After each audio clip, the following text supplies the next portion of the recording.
Hello welcome, કેમ છો? નમસ્કાર. ચલો, વિકિરણ અને દ્રવ્યનો દ્વૈત સ્વભાવ એની અંદર આપણે લગભગ 8 થી 9 નાના નાના ટોપિક અને ફંક્શન્સ છે એ બધા કમ્પ્લીટ કરેલા. હવે આજે આપણે આગળ જવું છે ફોટો ઇલેક્ટ્રિક અસર. ફોટો ઇલેક્ટ્રિક અસરની અંદરની એની સમજૂતી, જે આઇન્સ્ટાઈને જે સમજૂતી આપી છે એની આપણે ચર્ચા કરવાની છે. પણ એ ચર્ચા કરતા પહેલા થોડીક વાત આપણે પહેલા ફોટોનની કરવી પડશે.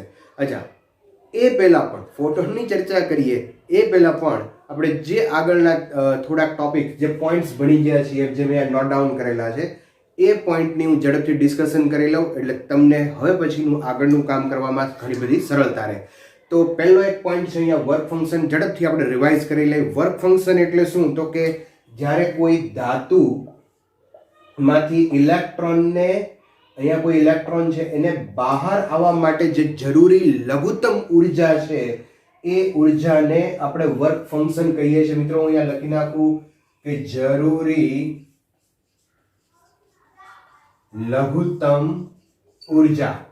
આ જે જરૂરી લઘુત્તમ ઉર્જા છે એને આપણે કહીશું ધાતુનું વર્ક ફંક્શન. જુદી જુદી ધાતુઓ માટેના વર્ક ફંક્શન છે એ જુદા જુદા હોય છે. અચ્છા, બીજું છે ફોટો ઇલેક્ટ્રિક અસર. તો ફોટો ઇલેક્ટ્રિક અસર એટલે શું? કે જ્યારે કોઈ સ્વચ્છ કરેલી ધાતુ ઉપર યોગ્ય આવૃત્તિ વાળો, ખાસ યાદ રાખશું મિત્રો આપણે, યોગ્ય આવૃત્તિ વાળો પ્રકાશ જ્યારે આપાત થાય ત્યારે એમાંથી ઇલેક્ટ્રોન છે એ બહાર આવે છે અને આ જે ઘટના છે એને આપણે કહીશું ફોટો ઇલેક્ટ્રિક અસર. બરાબર? તો ઇલેક્ટ્રોન બહાર આવવાની ઘટના, ઇલેક્ટ્રોન ધાતુમાંથી બહાર આવે, આ ઘટનાને કહેવાય છે ફોટો ઇલેક્ટ્રિક અસર. ત્રીજો મુદ્દો છે થ્રેશોલ્ડ આવૃત્તિ. થ્રેશોલ્ડ આવૃત્તિ ધેટ ઇઝ કે અહીંયા કોઈ એક ઇલેક્ટ્રોન છે, એ ઇલેક્ટ્રોન ગમે આવૃત્તિ માટે બહાર આવશે નહીં. બરાબર? આપણે એવું ભણી ગયા છીએ અને આવી ચર્ચા કરેલી છે કે ધારો કે અહીંયા 10 હર્ટ્ઝ આવૃત્તિ વાળો પ્રકાશ આપાત કર્યો તો આમાંથી ઇલેક્ટ્રોન બહાર આવતા નથી. આ એક એક્ઝામ્પલ લઉં છું. અને ધારો કે 11 હર્ટ્ઝ માંથી બહાર નથી આવતા, પણ 12 હર્ટ્ઝ અથવા તો 12 હર્ટ્ઝ કરતા ઉપરની આવૃત્તિ હોય તો એમાંથી ઇલેક્ટ્રોન બહાર આવે છે. એટલે 12 હર્ટ્ઝ જે થઈ એ થ્રેશોલ્ડ આવૃત્તિ થઈ. 12 હર્ટ્ઝ કરતા ઓછી આવૃત્તિ હશે તો ઇલેક્ટ્રોન ધાતુમાંથી બહાર આવશે નહીં. એટલે કે થ્રેશોલ્ડ આવૃત્તિનો અર્થ એવો થાય છે કે જે મિનિમમ આવૃત્તિએ ઇલેક્ટ્રોન ધાતુમાંથી બહાર આવે એ આવૃત્તિને થ્રેશોલ્ડ આવૃત્તિ કહેવાય. તો અહીંયા આપણે લખશું લઘુત્તમ આવૃત્તિ, અને બીજું એક સાથે એક શબ્દ વાપરો તો મહત્તમ તરંગ લંબાઈ. મહત્તમ તરંગ લંબાઈ અને લઘુત્તમ આવૃત્તિ. બરાબર? આવૃત્તિ લઘુત્તમ હશે તો તરંગ લંબાઈ મહત્તમ હશે. ઓકે, હવે આગળ આપણે જોઈએ તો ફોટો ઇલેક્ટ્રિક અસરના પ્રાયોગિક અભ્યાસો. તો પ્રાયોગિક અભ્યાસ શું કહે છે? તો યાદ કરો કે આપાત વિકિરણની બે પેરામીટર્સ આપણે જોયા હતા. આપાત વિકિરણની આવૃત્તિ અને તીવ્રતા. બીજું ઉત્સર્જતા ઇલેક્ટ્રોનની ઉર્જા અને સંખ્યા. તો કોની આને રિલેશન છે એ યાદ કરી લઈએ. તો મિત્રો આપણને ખ્યાલ છે કે આવૃત્તિને ઉર્જા સાથે સંબંધ છે અને તીવ્રતાને સંખ્યા સાથે સંબંધ છે. જો તમે અહીંયા એનો આલેખ આપણે લઈએ, આ ફોટો ઇલેક્ટ્રિક પ્રવાહ અને અહીંયા આપણે પોટેન્શિયલ લઈએ, તો જો આવૃત્તિ I1 આવૃત્તિ માટે આપણે અહીંયા આલેખ દોરીએ તો આ આલેખ છે આ રીતે આવે છે. અહીંયા ધીમે ધીમે વધતા અચળ થઈ જશે. અચ્છા, હવે આવૃત્તિ જો ચેન્જ કરીએ, આવૃત્તિ બદલાવો તમે, તો આ જે અહીંયા ફોટો ઇલેક્ટ્રિક પ્રવાહ છે એ 0 થઈ ગયું. That is stopping potential. જો આવૃત્તિ બદલાવો, તીવ્રતા એની એ રાખો, તો સ્ટોપિંગ પોટેન્શિયલ છે એ ચેન્જ થાય છે. V02, V01, V03. અને જો તમે તીવ્રતા બદલાવો તો અહીંયા આપણે એવું જોઈએ છીએ કે એનો ફોટો ઇલેક્ટ્રિક પ્રવાહ છે એ બદલાય છે. તીવ્રતા બદલાવો, પ્રવાહ બદલાશે. આવૃત્તિ બદલાવો, અહીંયા I1 અને આવૃત્તિ F1 લઈએ, આવૃત્તિ બદલાવીએ, બરાબર, તો સ્ટોપિંગ પોટેન્શિયલ એટલે કે ઉર્જા બદલાશે અને તીવ્રતા માટે અહીંયા એનો ફોટો ઇલેક્ટ્રિક પ્રવાહ બદલાશે. તો આ એક પ્રાયોગિક તારણ હતું કે આવૃત્તિને ઉર્જા સાથે રિલેશન છે અને તીવ્રતાને સંખ્યા સાથે રિલેશન છે. ત્યાર પછી મિત્રો એક આવ્યું હતું સ્ટોપિંગ પોટેન્શિયલ. સ્ટોપિંગ પોટેન્શિયલ એટલે એવું પોટેન્શિયલ કે જે ઇલેક્ટ્રોનને કેથોડ ઉપર આવતા રોકે છે. બરાબર, જે ઇલેક્ટ્રોન એનોડમાંથી ઉત્સર્જિત થયા છે એને કેથોડ ઉપર આવતા રોકે છે. અચ્છા, આના ઉપરથી મહત્વનું તારણ શું મળ્યું હતું કે જે આમાંથી જે ઇલેક્ટ્રોન બહાર નીકળે છે એ ઇલેક્ટ્રોનને અહીંયા તમે સપોઝ કોઈ નેગેટિવ પોઈન્ટ રાખી દીધો હોય તો આ નેગેટિવ અને નેગેટિવ વચ્ચે અપાકર્ષણ થાય. અચ્છા, એ અપાકર્ષણને કારણે આ ઇલેક્ટ્રોન અહીંયા આવશે નહીં, પણ જો આની ઉર્જા મહત્તમ હશે તો એ ઇલેક્ટ્રોન આનો વિરોધ કરીને અહીંયા સુધી આવશે. પણ જો તમે આની નેગેટિવિટી વધારતા જાઓ તો એક સ્થિતિ એવી આવશે કે આમાંથી ઉત્સર્જાયેલો ઇલેક્ટ્રોન અહીંયા આવશે નહીં, અને that potential is called stopping potential. બરાબર, તો આ પોટેન્શિયલ છે એ સ્ટોપિંગ પોટેન્શિયલ છે. અને એ સ્ટોપિંગ પોટેન્શિયલ એટલે કે આપણને ખ્યાલ આવ્યો કે આ ઇલેક્ટ્રોનની મહત્તમ ઉર્જા છે. જે ઇલેક્ટ્રોન બહાર આવે છે એ કઈ ઉર્જા લઈને આવે છે? ગતિ ઉર્જા લઈને આવે છે. મિત્રો ખાસ યાદ રાખજો કે મેક્સ ગતિ ઉર્જા છે એ કેટલી હોય છે તો કે એના સ્ટોપિંગ પોટેન્શિયલના સમપ્રમાણમાં. અને સ્ટોપિંગ પોટેન્શિયલ ગુણ્યા તમે વિદ્યુતભાર કરો એટલે ઉર્જા મળે. ફરી એક વખત સમજી લેજો આ વસ્તુને કે જ્યારે અહીંયા કોઈ ઇલેક્ટ્રોન છે, જ્યારે આના ઉપર પ્રકાશ આપાત થાય ત્યારે આ ઇલેક્ટ્રોન બહાર આવે છે. હવે ઇલેક્ટ્રોન બહાર આવશે ત્યારે કઈ ઉર્જા લઈને આવશે? ગતિ ઉર્જા. એ મહત્તમ ગતિ ઉર્જા કેટલી હશે તો કે eV0 જેટલી. બરાબર, તો આ ગતિ ઉર્જા આપણે અહીંથી બહુ સરળતાથી એની જાણી શકીએ. ગતિ ઉર્જાને ½mv² થી પણ આપણે લખી શકીએ. તો જે વેગ છે એ મહત્તમ હશે. તો આટલી વસ્તુનો સ્ટડી આપણે કરી ગયા છીએ. હવે પ્રશ્ન એ થાય છે કે આ જે અહીંયા પ્રાયોગિક અભ્યાસના જે તારણો હતા એ તારણને સમજાવવા માટે વેવ થિયરી છે એ એબ્સોલ્યુટલી ફેલ ગઈ હતી. બરાબર, તો એને સમજાવવા માટે મહેનત કોણે કરી છે? Yes, Albert Einstein. પણ આઇન્સ્ટાઈનની ચર્ચા કરીએ એ પહેલા એક બહુ જ અગત્યનો પોઈન્ટ, બહુ જ અગત્યનો કોન્સેપ્ટ આપણે લેવાનો છે, અને એ કોન્સેપ્ટ છે ફોટોન. ઓકે, ચાલો તો હવે આપણે ભણશું ફોટોન વિશે. અચ્છા, ફોટોન પહેલા તો આપણે જરૂરી વસ્તુ સમજી લઈએ કે ફોટોન શું છે. તો મિત્રો, જ્યારે કોઈ લાઇટ એટલે કે પ્રકાશ કોઈ મટીરિયલ દ્રવ્ય ઉપર જ્યારે આપાત થાય ત્યારે એ તરંગ સ્વરૂપે હોય છે. તરંગ હોય અને જ્યારે દ્રવ્ય ઉપર પડે છે ત્યારે એ તરંગનું, એ વેવનું બિહેવિયર બદલાઈ જાય છે. જ્યારે સ્ટ્રાઇક થાય એટલે કે જ્યારે આંતરક્રિયા કરે ને કોઈ ધાતુ સાથે અથવા તો દ્રવ્ય સાથે, ત્યારે એનું વર્તન બદલાઈ જાય છે, અને એનું વર્તન છે ને એ કણ જેવું બની જાય છે. સમજો, ફરી એક વખત વસ્તુ કહું કે ધારો કે અહીંયા કોઈ દ્રવ્ય છે, બરાબર, અને એ દ્રવ્ય ઉપર જ્યારે કોઈ અહીંયા લાઇટ સોર્સ છે, પ્રકાશનું કોઈ સ્ત્રોત છે અને એમાંથી પ્રકાશ આવે છે. પ્રકાશ જે આવે છે એ તરંગ સ્વરૂપે હશે, પણ જેવું એની સાથે અથડાશે, આ સપાટી સાથે કોઈ દ્રવ્ય સાથે જ્યારે અથડાશે ત્યારે એનું જે વર્તન છે એ મિત્રો યાદ રાખો એ કણ જેવું બની જાય છે.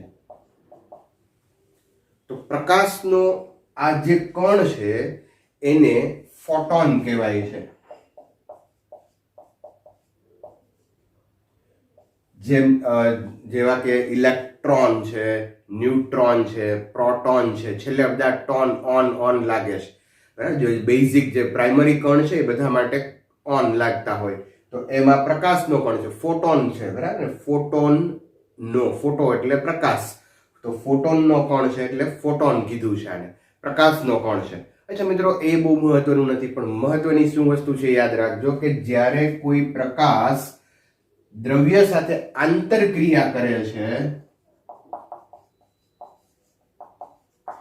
ત્યારે એનું બિહેવિયર, એનું વર્તન ચેન્જ થઈ જાય છે અને એ કણ તરીકે કામ કરે છે. અચ્છા, આ જે કણ છે એને બીજા શબ્દોમાં આ બધા કણ છે એ ઉર્જા લઈને આવતા હોય છે, એટલે એને ઉર્જાના ક્વોન્ટમ પણ કહેવાય છે.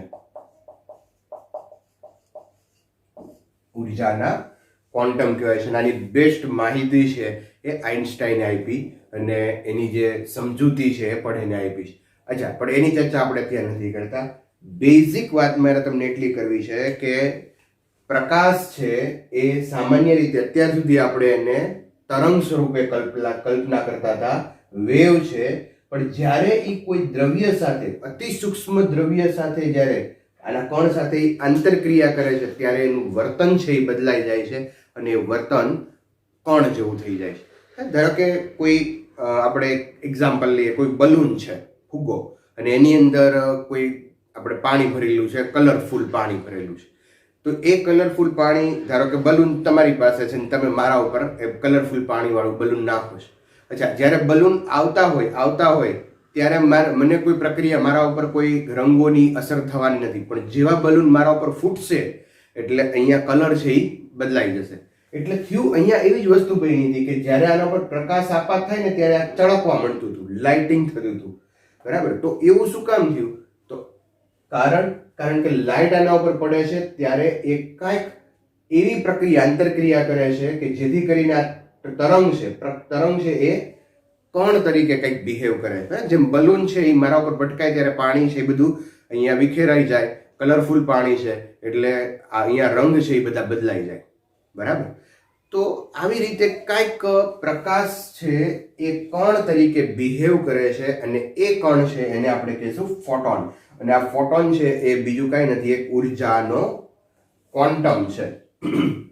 હવે એ ફોટોનની લાક્ષણિકતા આપણે ચર્ચા કરવાની છે. મિત્રો, જે ડિસ્કશન, આ કોઈ વસ્તુ તમને લખવાની ગોખવાની કોઈ જરૂર નથી. બેઝિક વસ્તુ એ છે કે જ્યારે પ્રકાશ દ્રવ્ય સાથે આંતરક્રિયા કરે ત્યારે એનું વર્તન એ કણ જેવું, ઉર્જાના ક્વોન્ટમ છે જે ફોટોન તરીકે કામ કરે છે એના જેવું વર્તન થઈ જાય છે, બરાબર. એ તરંગ જેવું વર્તન એનું રહેતું નથી, કણ જેવું વર્તન થઈ જાય છે. Okay.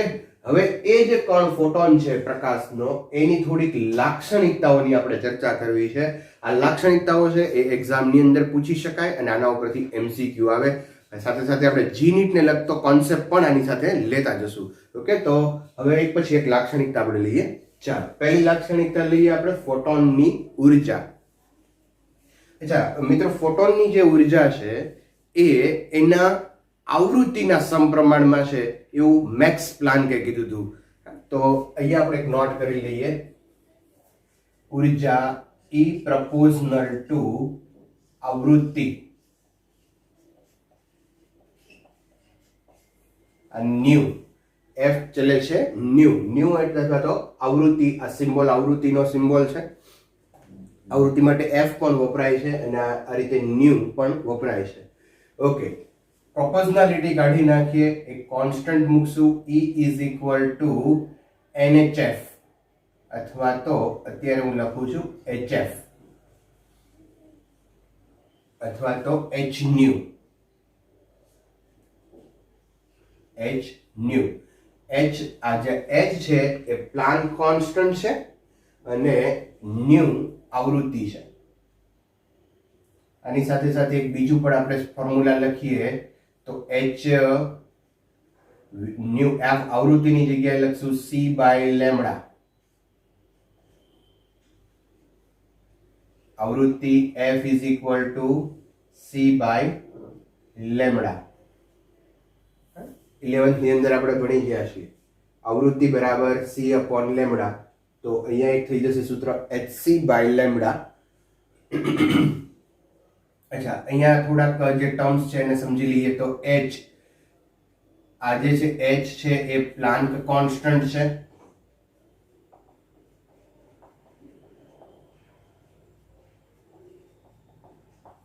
Any value 6.62 into 10 to power minus 34 joule second છે. C પ્રકાશનો શૂન્ય અવકાશમાં વેગ છે અને એની કિંમત 3 into 10 to power 8 મીટર પર સેકન્ડ છે. લેમ્ડા છે એ તરંગ લંબાઈ છે અને એનો એકમ આપણે લઈએ તો મીટર છે. ઓકે. તો એક જે ફોટોન છે એ ફોટોનની એનર્જી આવી hc by lambda or h nu, બરાબર. જે ફોટોન આપાત થાય છે, ઉર્જાનો ક્વોન્ટા છે, પેકેટ તરીકે જાણે પ્રકાશ આમાં આવતો હોય તો જાણે પડીકા આવતા હોય એવી રીતે બિહેવ કરે છે. અને પડીકા છે એ શેના છે? ઉર્જાના. અને એ ઉર્જા છે એ કેટલી છે? h ન્યુ જેટલી અથવા તો hc બાય લેમ્ડા છે. અચ્છા મિત્રો, હવે અહીંયા આ ફોર્મ્યુલા તો આપણે લખી લીધી છે, બરાબર. હવે એક્ઝામમાં જો આને લગતા કોઈ પ્રોબ્લેમ પૂછાય તો એ કેવી રીતે સોલ્વ કરવા એ આપણે થોડુંક સમજીએ. નીટ અને જીની અંદર કેલ્ક્યુલેટર એલાવ નથી એટલે થોડુંક આપણે એ મુજબ અહીંયા કામ કરીએ. તો જે નીટ, ઓકે. તો અહીંયા મિત્રો આ જે h ની વેલ્યુ છે એ છે 6.62 into 10 to power minus 34, 6.62 into 10 to power minus 34 multiply c. c એટલે પ્રકાશનો વેગ છે, 3 into 10 to power 8 ના છેદમાં h અને c આવી ગયું લેમ્ડા. હવે લેમ્ડા છે એ મિત્રો આ બધી જ વસ્તુ MKS માં હશે તો લેમ્ડા પણ એ મીટરમાં હશે. હવે મીટરમાંથી તમારે એને એંગસ્ટ્રોમમાં કન્વર્ટ કરી નાખવાનું છે, બરાબર. તો અહીંયા હું લખું છું કે લેમ્ડા જે છે એ શેમાં હોવો જોઈએ? એંગસ્ટ્રોમમાં હોવો જોઈએ. સમજો છો તમે કે સામાન્ય રીતે અહીંયા મેં આ જે રાશિ છે, આ રાશિ છે એ બધી રાશિ MKS માં રાખી છે, તો લેમ્ડા પણ MKS માં હશે એટલે કે મીટરમાં હશે. પણ મીટરમાંથી એને કન્વર્ટ કરશું આપણે એંગસ્ટ્રોમમાં. 1 metre is equal to 10 to power minus 10 angstrom, અથવા 1 angstrom is equal to 10 to power minus 10 metre, બરાબર. તો અહીંયા એંગસ્ટ્રોમમાંથી 1 એંગસ્ટ્રોમ બરાબર આપણે આ રીતે લખી શકીએ, 1 એંગસ્ટ્રોમ બરાબર 10 ટુ પાવર માઇનસ 10 મીટર. એટલે અહીંયા મેં કન્વર્ટ કરી નાખ્યું છે મિત્રો આને એંગસ્ટ્રોમ ની અંદર. એટલે લેમ્ડા તમને કોઈ પણ અલગ અલગ ફોર્મમાં આપ્યો હોય પણ તમારે એને કન્વર્ટ કરીને શેમાં લખવાનો છે? એંગસ્ટ્રોમમાં. હવે આ જે આન્સર છે એ આન્સર આવશે તમારો જૂલ ની અંદર, કારણ કે અહીંયા આપણે એનર્જી લખી છે, બરાબર. તો એનર્જી છે શેમાં આવશે? ઓબ્વિયસલી જૂલમાં આવશે, બરાબર. પણ આ જૂલમાંથી એને આપણે ઇલેક્ટ્રોન વોલ્ટમાં કન્વર્ટ કરવાના છે. શેમાં? ઇલેક્ટ્રોન વોલ્ટમાં. અચ્છા, ઇલેક્ટ્રોન વોલ્ટમાં કન્વર્ટ કરવા હોય તો એને 1.6 into 10 to power minus 19 વડે આપણે મલ્ટીપ્લાય કરશું, બરાબર છે? ઓકે.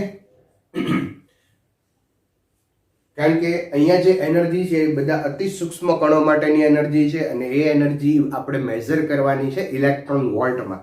એટલે અહીંયા મેં એને જૂલમાંથી EV ની અંદર કન્વર્ટ કર્યું છે અને એ EV માં કન્વર્ટ કરવા માટે આપણે આના વડે ડિવાઈડ કર્યું, E વડે ડિવાઈડ કર્યું. હવે તમે આનો આન્સર મેળવશો તો લગભગ નિયરલી ઇક્વલ ટુ 12400 ના છેદમાં લેમ્ડા. વળી લેમ્ડા શેમાં રાખવાનો છે?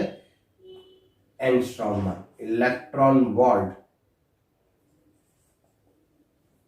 તો આ આન્સર આવી જશે એનર્જી માટે. તો હવે તમારે આ વસ્તુ યાદ રાખવાની છે કે કોઈ ફોટોનની એનર્જી છે એ આ ફોર્મ્યુલા ઉપરથી આપણે મેળવી શકીએ, 12400 upon લેમ્ડા. એક એક્ઝામ્પલ લઈએ આપણે અહીંયા એટલે તમને આઈડિયા આવે. 4000 એંગસ્ટ્રોમ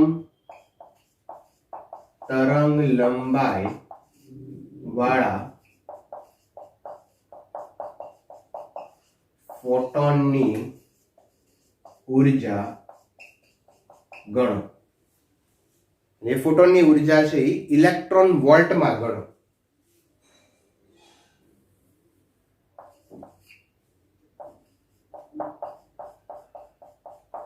તો સિમ્પલ મિત્રો, અહીંયા ફોટોનની ઉર્જા છે તો ફોટોનની ઉર્જા માટે આપણે આ ફોર્મ્યુલા વાપરી શકીએ 12400 ના છેદમાં લેમ્ડા. લેમ્ડા શેમાં રાખવાનો છે?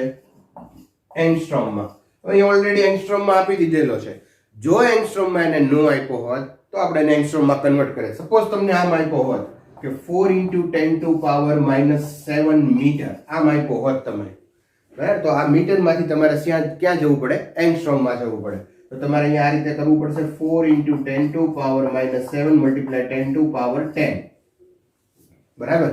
તો અહીંયા 7 અહીંયા કેન્સલ થઈ જાય, 3 અહીંયા લાગશે એટલે 4000 એંગસ્ટ્રોમ, બરાબર? તો મીટરમાંથી તમારે એને એંગસ્ટ્રોમમાં કન્વર્ટ કરવું પડે, કારણ કે અહીંયા જે લેમ્બડા છે એ એંગસ્ટ્રોમમાં હોવો કમ્પલસરી છે.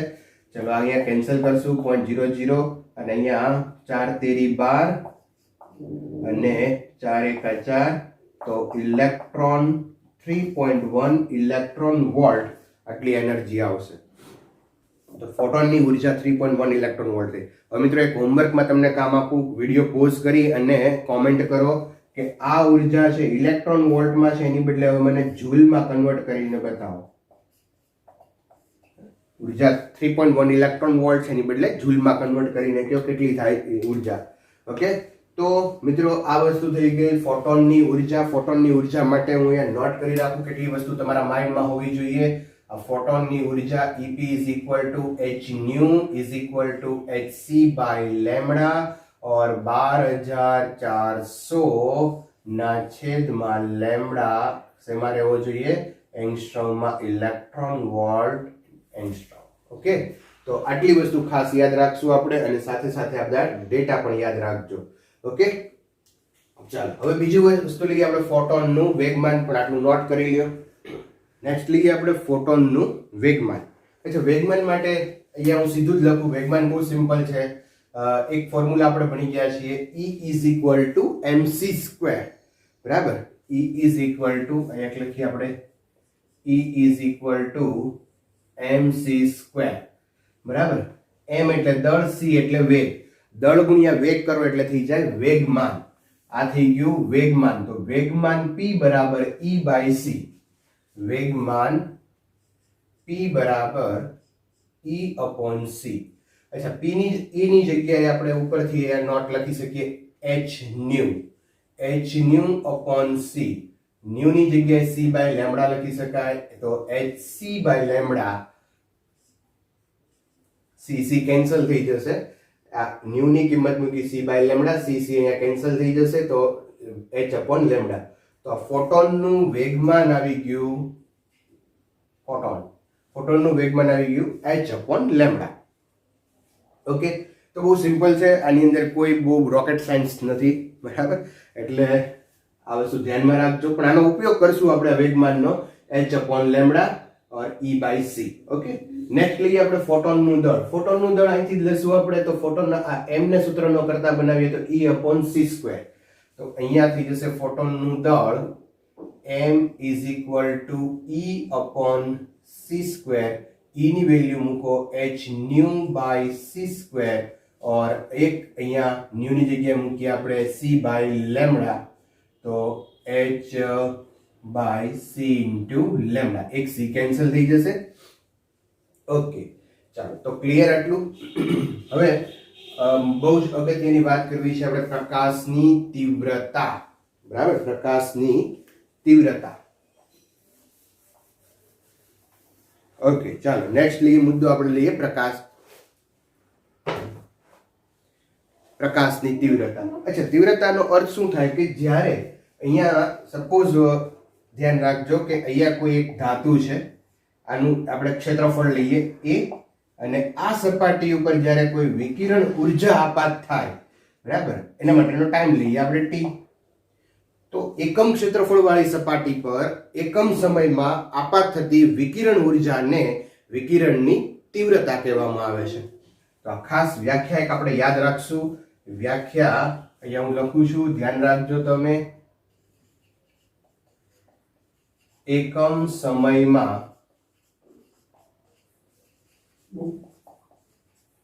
એકમ ક્ષેત્રફળ વાળી સપાટી પર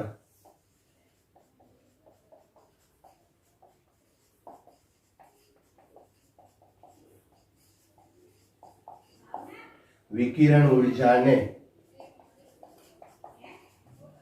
વિકિરણની તીવ્રતા કહે છે.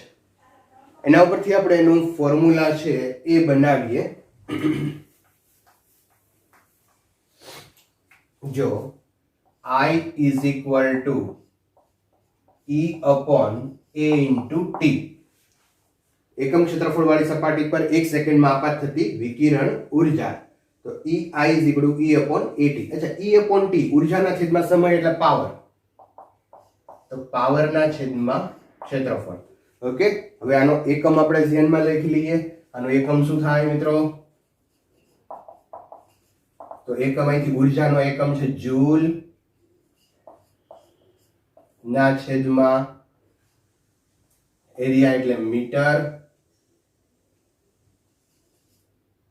સ્ક્વેર, અને અહીંયા સેકન્ડ, જૂલ પર સેકન્ડ એટલે વોટ, વોટ પર મીટર સ્ક્વેર. ઓકે, તો આ બધા એકમો એને યાદ રાખશું. તીવ્રતાનો એકમ છે જૂલ પર મીટર સ્ક્વેર ઇન્ટુ સેકન્ડ અથવા તો વોટ પર મીટર સ્ક્વેર. ઓકે, હવે સમજો એને. હવે અહીંયા આપણે ઉર્જાની વેલ્યુ મૂકી. આપણી પાસે ઉર્જાની વેલ્યુ છે h ન્યુ. તો તીવ્રતા I is equal to E ની જગ્યાએ મૂકશું આપણે NH ન્યુ upon AT. અચ્છા, n ક્યાંથી આવ્યો? તો n છે એ નંબર ઓફ ફોટોન છે. n છે એ નંબર ઓફ ફોટોન છે. n બરાબર ફોટોનની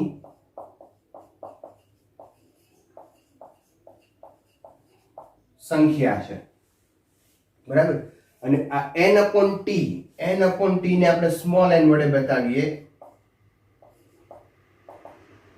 અને એક સેકન્ડમાં અથવા તો એકમ સમયમાં, દર સેકન્ડે એમ પણ લખી શકો, દર સેકન્ડે